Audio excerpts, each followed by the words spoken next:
Alrighty, you guys, I have no idea how many days I've tried to film this video, but then I realized it was too long. So I asked you guys on Instagram to send in your questions and assumptions about me, and you guys literally came through. So I'm going to have to do 2 separate videos for this, but here's the thing. Today I'm going to be doing assumptions, and then the next time I might do a couple assumptions, but it'll be mostly Q&A. So that means you guys, I want to give you guys the opportunity as well to comment as many questions or as many assumptions as you'd like down in the description box, and I'll be answering them in my next video. With that being said, we're going to go ahead and jump right into it.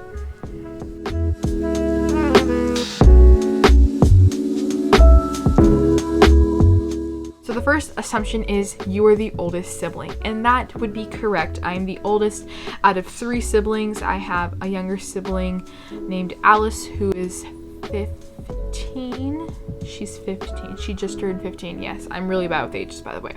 And then my youngest brother who is 11. I would love it if they would want to be on more of my videos, but they don't really like being on camera, so I have not done a video. I've never done a video with my brother, but I haven't done a video with my sister, which I'll link in the description box. I think it would be really cool if we did another video with them. The next assumption is that you love kids. I would say that this would be true, but I also think that for me to recharge, I need to be alone. And so if I'm going to go spend a ton of time with kids, I feel like prior to that, I need to have some downtime, some alone time. It's I don't hate kids at all. I love kids, but sometimes when I need some recharging time, I guess, if that makes sense. But yes, I do love kids. Next one is you love animals.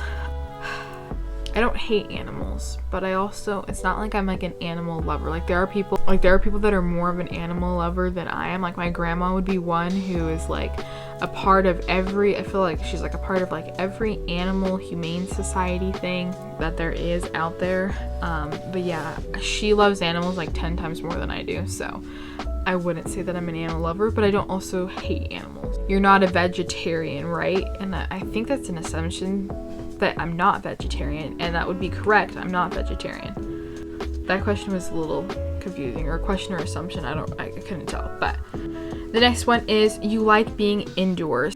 I feel like I like a mixture of both, but I definitely do find myself indoors more than I find myself outdoors. That doesn't mean that I don't like the outdoors, but I just am I am inside a lot more. Well, as of recently, I've been inside a whole lot more because I feel like I'm always working, or I'm doing school, or I'm doing YouTube, and so those all take place indoors. I really would like to go outside today, but my cousin's working until 2 o'clock, so I might go outside then. But yeah, I think I used to be more of an outdoorsy person when I was younger. During the summer, I remember when I was a kid, me and my cousins would always be outside because my cousins are my neighbors, and so when we were younger, we were outside all the time playing, looking for bugs, all of the things. When I was growing up, I felt like I was definitely more on the tomboy side.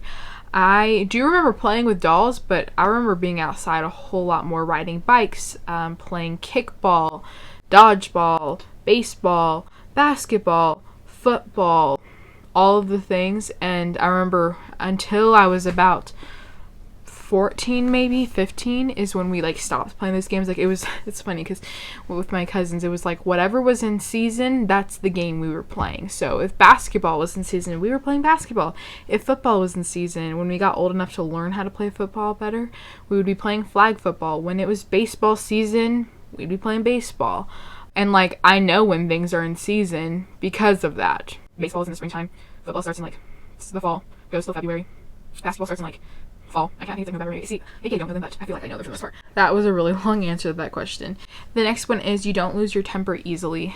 I think it kind of depends. There's times where I have lost my temper easily. It kind of depends on the day too. There's also times where I try to not lose my temper so easily. Sometimes I lose my temper up in my head and I just don't express it. But that doesn't make it right. That doesn't make it at all a bit right. I wish I was sometimes more calmer and those kinds of things, but sometimes I'm not. And I will have to seek forgiveness from that. The next assumption is you are strong in your faith and stand up for your beliefs. I would say that that is probably pretty true. Sometimes I don't always feel like I'm strong in my faith. And I think that we can always get stronger and stronger. So, but yeah, I will definitely stand up for what I believe in. Next assumption is you grew up in a Christian family and got saved as a very young kid. I would say that would definitely be true. Although I think there's some dangers to growing up in a Christian home. Like, you grow up with a set of like beliefs, and you don't understand, like, to me personally, I didn't understand what it looked like to have like a relationship with Jesus until I got a lot older. I honestly genuinely regret the time that I got baptized. And like, even if like when I have my own kids, if my kids were, 10, 11, or younger, 10, 11, 9, 8, 7, whatever age they might be, I'm going to tell them, like, you're going to wait. Mostly because I personally genuinely regret when I got baptized, and I've thought about getting rebaptized. I just genuinely don't know when or if I'm going to. I just regret the time that I did get baptized. I got baptized when I was so young, and I think I was like maybe 9 or 10. But looking back at that, I wish I would have waited until I was at least the age that I am now, pretty much. Because when I was that young, I like, again, it was like this whole beliefs thing. It wasn't like I didn't have a relationship when I was baptized. And so I don't personally think I fully understood it. The next one is editing your videos is your favorite part about the YouTube process. You do so well with it. Yes, it definitely is. I wish I would have somebody that could just be in front of the camera saying all the things, and then I can go back and edit it, because that genuinely is my favorite process. It's my favorite process, but it's also the most time-consuming process, and that's probably the only reason to why I don't like it, is because it takes so much time to do. But yes, it is definitely my favorite thing about it. The next one says you're very thoughtful and nice. This is an assumption, and I don't really know how to answer it, but I'll say thank you. It sounds more like a compliment than an assumption, but thank you. Kid. No, I am not a pastor's kid. I am an elder's kid. I think that there's definitely some similar roles in that, and how sometimes it can be difficult when it comes to some church related things. I definitely think that being a pastor's kid, I think there'd be a lot more pressure than being an elder's kid, and being an elder's kid, I've definitely had to work through some of those pressures and realize that you don't have to try and be the perfect person when you go to church.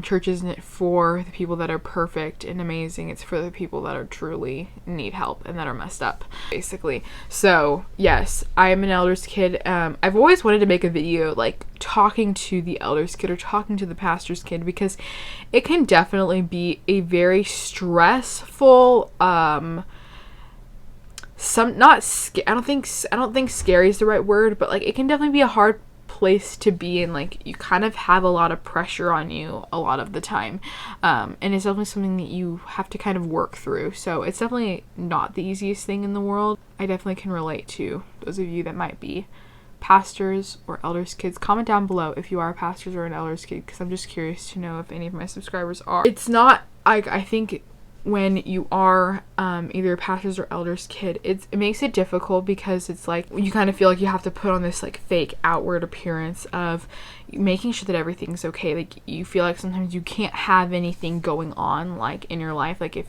you're struggling with anxiety, like you can't have anxiety, and it was definitely a lot of things that I had struggled with, and I've definitely overcome some of those things, and realizing like the body of believers that's around me is not this, like this, the church is not a place to feel like you have to be perfect all the time. Like, it's not.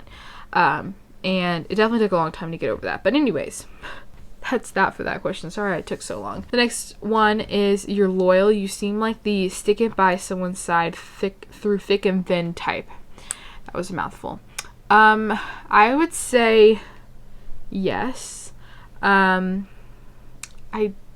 I would definitely say probably yes, most likely. The next one is you get annoyed with cocky people. Somebody is literally, this person I don't know, but whoever it is, they know me pretty spot on there, because that's 100% true. I get very annoyed. It's funny how a lot of the crushes that I've had in the past, as soon as I start seeing their cocky side, I just like, I didn't like him anymore. I haven't had a crush in a long while. But yeah, it's cocky people just they drive me nuts. I have some of my really good friends though are very cocky, and I just have to just really ask God, like, God, I need to have grace for these people. I need your help, because there's times where I just like cringe. I don't know. This might offend some of you Marvel people. I've told my friends this and they're like, what? I don't like Iron Man because of his character in the Marvel movies and how cocky he is and how he just thinks so highly of himself and that he can just do whatever he wants when he wants because he thinks he's so great. I remember when I watched the movies and I cringed the whole time because I was like, no. But my friends make fun of me for it. They're like, that's just his character. I'm like, I don't care if it's his character. Nuh-uh. It drove me nuts, basically, is what I'm saying here. It just, no. Okay, we're moving on to the next one. You're very opinionated and won't compromise what you believe in. See, I try to stray away from, like, opinions about things to some degree. I asked my sister this one. She said, yeah, that's definitely true. So I'm going to go with that because I did ask her. The next one, I had to laugh at. It's like one of the, and I wasn't trying to save this for the end of this assumptions, but I thought it was really funny. So I decided, I was like, I'm going to add it in there. You are dating someone right now, but are going to keep it a secret. No, I'm not dating anybody, and I'm actually genuinely glad that I'm not dating anybody because, I don't know, I like the idea of being in high school and the fact that I'm not dating. Is that really bad to say? No. I think that in high school, there's so much that's going on in high school that I'm just like, I don't need to date right now, and I'm okay with not dating right now. I'm fine with waiting right now. That's no shame to any of you that have dated while you were in high school at all. I don't think that that's bad at all. For me, I've seen where God's been at work at in my life and what he wants me to be focused on right now. If God would like to bring somebody along, then that's in his plan and his timing, but he hasn't, and I am quite grateful for that. And if I did have a boyfriend, most likely I probably wouldn't be telling you guys for a good long while, not to try and just keep secrets, but just be for privacy. I don't have very many subscribers anyway, so it's not like I'm, holding a secret from millions of people, and it's not even holding a secret. It's just saying I've got a personal life that doesn't have to be online. Is that bad to say? I don't think so. The last assumption is you've had glasses since you were a kid, and that is 110% factual. I was cross-eyed when I was younger, and I had to have surgery on my eye because this eye would just like naturally just be looking straight at my one of the eyes. I can't remember which one. It would just be straight looking at my nose, and I had to have surgery to get it to be normal and to where I didn't have to see two of everything. Yes, I had surgery when I was about 3 or 4, I can't remember, and have been wearing glasses ever since. It's funny because I remember when I was younger, they would always say, oh, you're gonna get your glasses taken off when you're in 5th grade. Then it was like, oh, you're gonna get your glasses taken off when you're in middle school. Oh, you're gonna get your glasses taken off when you're in high school, or when you're like a teenager going into high school or something like that. And then my last one of my more recent appointments that I had, they told me, yeah, you're not getting your glasses taken off, period. And I'm like, you could have told me that about, 6 or 7 years ago. I've been really considering getting contacts. I just, oh my gosh, there's a very pretty yellow bird outside. Anyways, I've wanted to get my glasses. Oh my gosh, that bird was so pretty.